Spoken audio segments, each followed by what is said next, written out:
ओम शांति। 23 अगस्त की बाबा की मुरली। मीठे बच्चे, जिस माता पिता से तुम्हें बेहद का वर्षा मिलता है, उस माता पिता का हाथ कभी छोड़ना नहीं। पढ़ाई छोड़ी तो छोरा छोरी बन जाएंगे। प्रश्न: खुश नसीब बच्चों का पुरुषार्थ क्या रहता? उनकी निशानी सुनाओ। उत्तर: जो खुश नसीब बच्चे हैं वह देही अभिमानी रहने का पुरुषार्थ करते हैं। जो सुनते हैं उसका औरों को दान देते हैं। वह शंख ध्वनि करने बिगर रह नहीं सकते। धारणा भी तब हो जब दान करें। खुश नसीब बच्चे दिन रात सेवा में फर्स्ट क्लास मेहनत करते हैं। कभी भी धर्मराज से डोंट केयर नहीं रहते। सिर्फ अच्छा अच्छा खाया, अच्छा अच्छा पहना, सर्विस नहीं की, श्रीमत पर नहीं चले तो माया बहुत बुरी गति कर देती है। गीत: भोलेनाथ से निराला और कोई नहीं। ओम शांति। बिगड़ी को सुधारने वाला तो एक ही है, यह दुनिया नहीं जानती। तुम बच्चे समझते हो जो यहाँ बैठे हो। तुम्हारे में भी नंबरवार पुरुषार्थ अनुसार जानते हैं। बिगाड़ने वाली है माया। आसुरी मत पर चलने वाले ही बिगड़ते हैं। अब तुम बच्चे जानते हो भोलानाथ शिव को ही कहा जाता है। शंकर को भोलानाथ नहीं कहते हैं। भोलानाथ उनको कहा जाता है जो बिगड़ी को बनाने वाला है। बड़ा भोला है। गरीबों को अखुट खजाना देने वाला है। बच्चों को आदि मध्य अंत का ज्ञान देते हैं, जिसके यह चित्र बने हुए हैं। और कोई ऐसा नहीं समझाते कि यह उल्टा वृक्ष है। भगवानुवाच है कि इस जाड़ और ड्रामा का ज्ञान और कोई भी वेद शास्त्र में नहीं है। भगवान ने ही दिया है, उनका ही शास्त्र है, जिसके लिए कहा जाता है सर्वशास्त्र शिरोमणि भगवद गीता। परमपिता परमात्मा कितना मीठा बाबा है, परंतु उसकी याद माया भुला देती है। तुम शिव बाबा को याद करने की कोशिश करते हो, लेकिन माया बड़ी जबरदस्त है। वह तुमको याद करने नहीं देंगी। अब बाबा तुमको इस रोने की दुनिया से दूर ले जाते हैं, जहाँ 21 जन्म तुमको रोने की दरकार ही नहीं रहती है। तुमने 63 जन्म तो रोया है, 84 जन्म नहीं कहेंगे। यह भी तुम बच्चे ही जानते हो। भोलानाथ बैठ समझाते हैं। जब से रावण बिगाड़ना शुरू करते हैं, तब से तुम रोने लगते हो। मनुष्यों को समझाने के लिए ही यह बड़ा जाड़ और गोला बनवाया जाता है, क्योंकि बड़े चित्रों पर अच्छी रीति समझाया जा सकता है। भल कोई बच्चे अपने कर्मों अनुसार इतना नहीं भी धारण कर सकते हैं। सभी तो राजा रानी नहीं बनेंगे। अच्छे कर्म किए हैं तो उसका फल आगे जरूर मिलता है। कर्मों की गति है ना। बाप कहते हैं, मैं कर्म अकर्म विकर्म की गति को जानता हूँ और समझाता हूँ। टीचर तो सभी को एक जैसा ही पढ़ाते हैं। फिर कोई अच्छे नंबर से पास होते हैं, कोई नापास होते हैं। कहेंगे क्या करें, कर्मों का ऐसा ही हिसाब किताब है जो हम पढ़ते नहीं। यहाँ भी ऐसा है।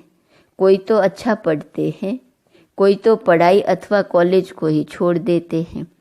कॉलेज छोड़ा, गोया बाप टीचर सतगुरु को छोड़ा। छोड़ने से क्या बन जाते हैं? छोरा। छोरा उनको कहा जाता है जिनके माँ बाप नहीं होते हैं। तो माता पिता जिनसे स्वर्ग का वर्षा मिलता है, उनको छोड़ा तो छोरा छोरी बन जाते हैं। यहाँ भी कई समझते हैं यहाँ से छूट पुरानी दुनिया में जाएं, लेकिन वहाँ ज्ञान तो उठा नहीं सकते। वहाँ तो नाटक, बाइस्कोप, घूमना फिरना, अच्छा कपड़ा आदि मिलेगा। जिनकी तकदीर में नहीं है तो फिर ऐसे ख्यालात चलते हैं। विनाश काले विपरीत बुद्धि होती है तो फिर पुरानी दुनिया तरफ चले जाते हैं। तुम जानते हो पुरानी दुनिया तो जल्द खत्म होनी है, साथ में तो कुछ नहीं चलना है। तुमको इस देह अभिमान को भी छोड़ना है। देह अभिमान के कारण ही और सब विकार आते हैं। देही अभिमानी बनने में बहुत मेहनत है। बाप कहते हैं अपने को आत्मा समझो। मैं भी टेम्पररी इस तन में आया हूँ। हम सो देवता थे, अब फिर हम सो शूद्र बने हैं। श्रीमत पर चल हम विश्व को स्वर्ग बनाते हैं। तुम बच्चे कितने खुश नसीब हो, जब शिव बाबा आते हैं तब तुम भारत माताओं को ही शक्ति सेना बनाते हैं। इसलिए ही तुम्हारा नाम पड़ा है शिव शक्ति सेना। तुम शिव से शक्ति ले अपना स्वराज्य स्थापन कर रहे हो। ऊंचते ऊंच हैं शिव बाबा। दुनिया तो बिल्कुल ही घोर अंधियारे में है। तुम्हारे में भी नंबरवार पुरुषार्थ अनुसार सोजरे में है। कोई कोई की ज्योत जगती ही नहीं है, वह भी ड्रामा में नूंद है। किसी की ज्योत जगती भी है तो फिर माया बुझा देती है। चलते चलते माया का तूफान लगने से फिर वैसे का वैसा बन जाते हैं। इस दुनिया में कोई तो बहुत साहूकार है, कोई 10 रुपया भी नहीं कमाते। कई मनुष्यों को भोजन भी मुश्किल से मिलता है, खाने के लिए कितना पुकारते हैं। बाबा उन द्वारा अर्थात विदेशों द्वारा सहायता करवा रहे हैं। यह मनुष्य तो नहीं जानते, यह भी ड्रामा में राज है। तुम जब बहुत दुखी होते हो तब बाप आते हैं। अगर उन्हों को प्रेरणा नहीं मिलती तो तुमको मदद नहीं करते। अभी तुम्हारी कंप्लीट राजधानी स्थापन नहीं हुई है। तो यह चित्र है किसको समझाने के लिए इनका बहुत महत्व है। जैसे नक्शे होते हैं अर्थात मैप होते हैं, मैप के सिवाय कैसे पता पड़े फलाना शहर कहाँ है। यह मैप्स वहाँ नहीं होंगे। यहाँ तो भारत कितना बड़ा है। वास्तव में भारत की सबसे जास्ती संख्या होनी चाहिए। तो रहने लिए कितनी जगह चाहिए। स्वर्ग में तो बहुत थोड़े रहेंगे। तुम्हारी बुद्धि में यह बातें हैं। विनाश होगा तो हम बाकी बहुत थोड़े रहेंगे। झाड़ का फाउंडेशन है ना, फिर बाद में झाड़ वृद्धि को पाता रहेगा, फिर नंबरवार और झाड़ लगते रहेंगे। तुम्हारे में भी बहुत थोड़े हैं जो इन बातों को समझते हैं और नशे में रहते हैं। हम बाबा द्वारा नॉलेजफुल बनते हैं। बाबा तो बहुत सहज बतलाते हैं। कहते हैं सिर्फ इस सृष्टि चक्र को ध्यान में रखो। सृष्टि चक्र और शंख। जो ज्ञान का शंख बजाने वाले नहीं होंगे तो उनको गीता सुनाने वाला ब्राह्मण कैसे कहेंगे। गीता सुनाने वाले भी नंबरवार होते हैं। जो अच्छे पक्के विद्वान होंगे उन्हों को नशा रहेगा कि कितने हजारों मनुष्य बैठ सुनते हैं। तुम्हारी तो है नई बातें। कहते हैं इन्हों का ज्ञान न हिंदुओं का है न मुसलमानों का है, पता नहीं कहाँ से लाया है। फिर भी कई तो समझते हैं न। भोलानाथ बाबा भक्तों का रक्षक भगवान पतित पावन आया है, उनको आना जरूर है। बाप कहते हैं मेरी यादगार के भी मंदिर हैं। मैं आया ही हूँ पतितों को पावन बनाने, यह तुम बच्चे जानते हो। बाबा आकर हमको 5000 वर्ष पहले समान समझा रहे हैं। तुम कहते हो बाबा हम भी 5000 वर्ष पहले आए थे, आपसे वर्षा लिया था। इतने ढेर बच्चे कहते हैं, इसमें अंधश्रद्धा की कोई बात ही नहीं। सभी कहते हैं बाबा हम आपके पोतरे ब्रह्मा के बच्चे हैं। कोई से भी पूछो तो कहेंगे हाँ शिव बाबा के बच्चे तो सब भाई भाई हैं। फिर साकार में ब्रह्मा की औलाद होने से बहन भाई ब्रह्मा कुमार कुमारी हो गए। तो यह बुद्धि में रहना चाहिए।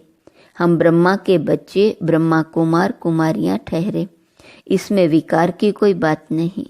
एक ही कुल हो गया। प्रजापिता ब्रह्मा रचयिता है, जरूर यह प्रजा है न। शिव बाबा आकर ब्रह्मा द्वारा बच्चे बनाते हैं तो जरूर सतयुग के पहले आए होंगे। जो ब्राह्मण फिर देवता बनते हैं वह जरूर पवित्र रहेंगे। जो पवित्र बनते हैं वह अपना राज्य भाग्य लेते हैं। शिव बाबा ब्रह्मा द्वारा यह रचना रच रहे हैं। तुम जानते हो हम 5000 वर्ष पहले भी संगम पर थे, अब भी हैं, फिर हम देवता बनेंगे। सतयुग में व कलयुग में कोई ब्रह्मा कुमार कुमारियां नहीं होते हैं, संगम पर ही होते हैं। ब्रह्मा कुमार कुमारियां भाई बहन बनते हैं। यह पवित्र रहने की युक्ति है। जो पवित्र नहीं बनते वह तो विश्व का राज्य ले न सके। ब्राह्मण ही देवता बनने वाले हैं। बाप समझाते हैं, बच्चे पुरुषार्थ करके धारण करो और दूसरों को कराओ। जब देवता बनने लायक बन जाएंगे तब विनाश होगा। विनाश सामने खड़ा है। जो अच्छे सर्विसेबल बच्चे हैं उन्हों की बुद्धि में ठहरता है। दान नहीं करते तो बुद्धि में ठहरता ही नहीं है। कई ब्रह्मा कुमार कुमारियां अच्छी फर्स्ट क्लास मेहनत करते हैं, कोई सेकंड कोई थर्ड क्लास करते हैं, तो मिलेगा भी ऐसा ही। सभी कहते हैं हमको फर्स्ट क्लास ब्रह्मा कुमारी भेजो। अब इतनी कहाँ से लाएंगे? यह भी शिव बाबा जानते हैं कि फर्स्ट क्लास कौन है। हर एक की अवस्था को जानते हैं। बहुत बच्चियां अच्छी सर्विस करती हैं। लौकिक ब्राह्मणों को खाने का बहुत रहता है। जगह जगह दामा खाते रहते हैं। बच्चों में भी कोई कोई है, अच्छा भोजन न मिले तो आराम न आए। बाबा मम्मा का नाम बदनाम कर देते हैं। फिर समझाओ तो गुस्सा आ जाता है।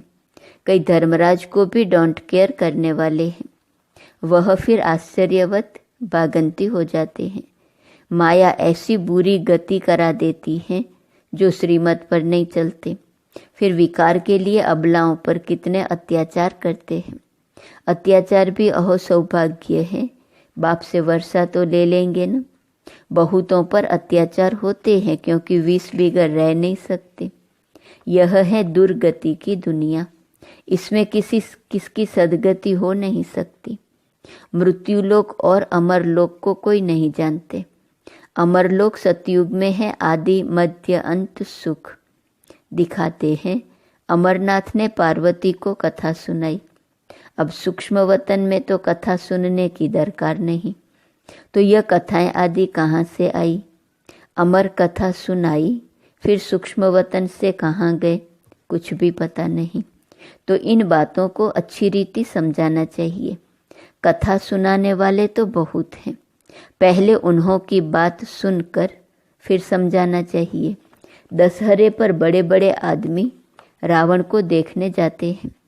सेंसिबल मनुष्य समझेंगे कि बंदर कैसे राम को सहायता करेंगे, कुछ भी नहीं समझते।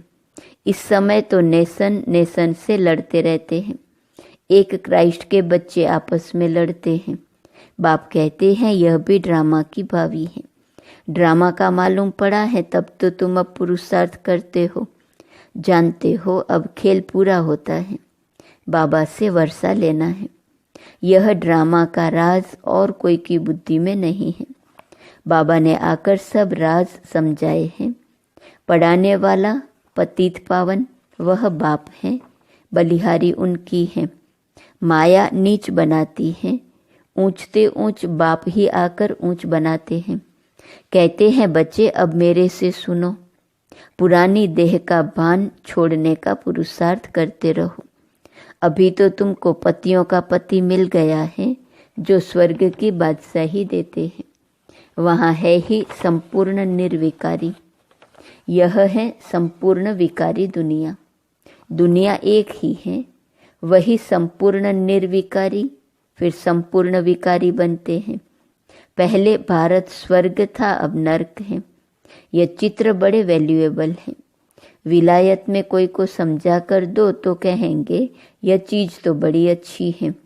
कैसे सृष्टि का चक्र फिरता है, किस किस की डिनाइस्टी चलती है, सबके चित्र इनमें हैं। कोई भी धर्म वाले को समझाने से खुश होंगे। हाँ, आगे चल एक दो से सब सुनेंगे। यह तो बहुत अच्छी नॉलेज है। विलायत में कोई सेंसिबल जाए तो बहुत सर्विस हो सकती है।